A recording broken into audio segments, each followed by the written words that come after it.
Praise the lord. మన ప్రభు అయిన యేసుక్రీస్తు నామములో దేవుని బిడ్డలందరికీ వందనాలు. ఈ దినమంతయు దేవుని సన్నిధి మనకు తోడుగా ఉండునుగాక.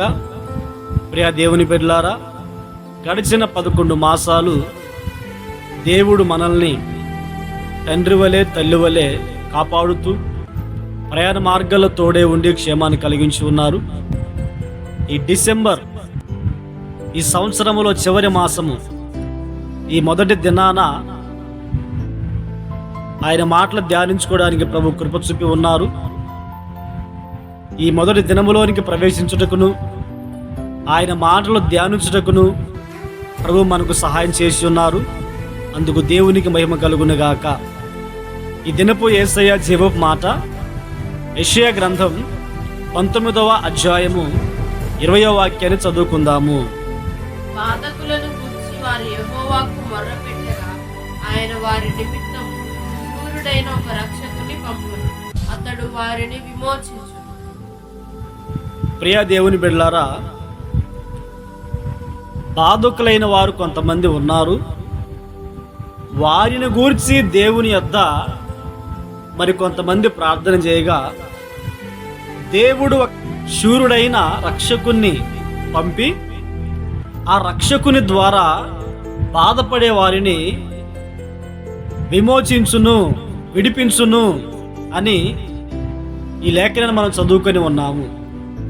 ఈ దినాలలో అనేక మంది అనేక బాధల వలన నలిగిపోతూ కృంగిపోతూ ఉన్నారు. ఉద్యోగం లేదనే బాధ కొందరికి,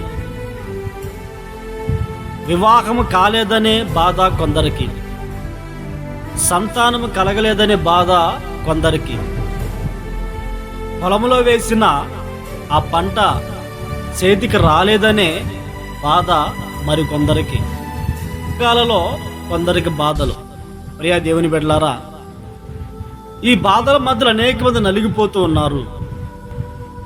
ఈ బాధలన్నిటిలో నుండి తప్పించేది ఎవరు అంటే ఒక శూరుడు ఉన్నాడు, ఆయన రక్షకుడు.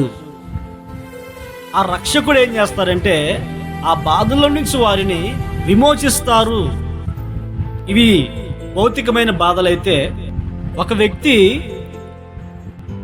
పాపములో పడిపోయినప్పుడు ఆ పాపములో నుండి బయటికి రాలేక బాధపడుతూ ఉన్నాడు. ప్రియ దేవుని బిడ్డలారా, ఈ డిసెంబర్ మాసం ఈ మొదటి దినాన దేవుని వాక్యం మనతో మాట్లాడుతూ ఉన్నది. పాపమనే బంధకములో పడిపోయి ఉండి అందులో నుంచి బయటికి రాలేక ఎందరైతే బాధపడుతూ ఉన్నారో ఆ పాపములో నుండి విడిపించడానికి, విమోచించడానికి శూరుడైన యేసుక్రీస్తు రక్షకునిగా ఈ లోకానికి దిగివచ్చి ఉన్నాడు. దేవునికి మహిమ కలుగునుగాక. ఈ మాటలు వింటున్న నీ కుటుంబంలో పాపములో పడిపోయిన వారు ఉన్నారా?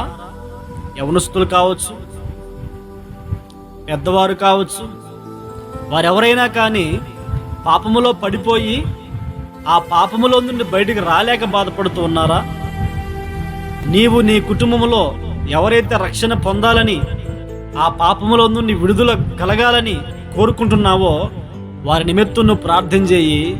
దేవుడు నిశ్చయముగా పాపములో పడిపోయి బాధపడుతున్న వారిని దేవుడు విమోచించి రక్షించునుగాక. కనుక ఈ మాటలు వింటున్న ప్రియ దేవుని బిడ్డలారా, ఈ లోక సంబంధమైన అనేక బాధల్లో పడి ఉన్నారా? అయితే శూరుడైన ఒక రక్షకుడు మన కొరకు జన్మించి ఉన్నాడు. ఆయన ఆయా బాధల్లో నుంచి ప్రతి వారిని విడిపించి విమోచించి రక్షించునుగాక. ప్రార్థన. మహోన్నతుడా, సర్వాధికారి, ఆశ్చర్యకరుడా, మీకు స్తోత్రాలు చెల్లిస్తున్నాం నాయన. గడిచిన 11 మాసాలు మీ కృపలో భద్రపరుచుకొని ఉన్నారు. అభాగ్యులము, ఎన్నిక లేని వారము ప్రభువా, మా జీవితంలో మీరు చేసిన మేలు కొరకే స్తోత్రం. ప్రయాణ మార్గాల్లో తోడే ఉండి కాపాడుతూ క్షేమాన్ని ప్రసాదించి ఉన్నారు.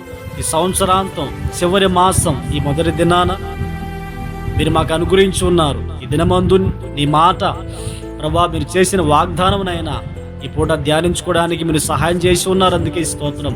నా తండ్రి, ఎవరైతే ఏ బాధల్లో ఉన్నారో ఈ లోక సంబంధమైన బాధ, పాపములో పడిపోయి విడుదల పొందుకోలేక బాధపడుతున్నారేమో. నా తండ్రి ఆశీర్వదించి మహిమను పొందమని యేసు నామములో ప్రార్థించి అడిగి పొంది ఉన్నాము తండ్రి. ఆమేన్, ఆమేన్.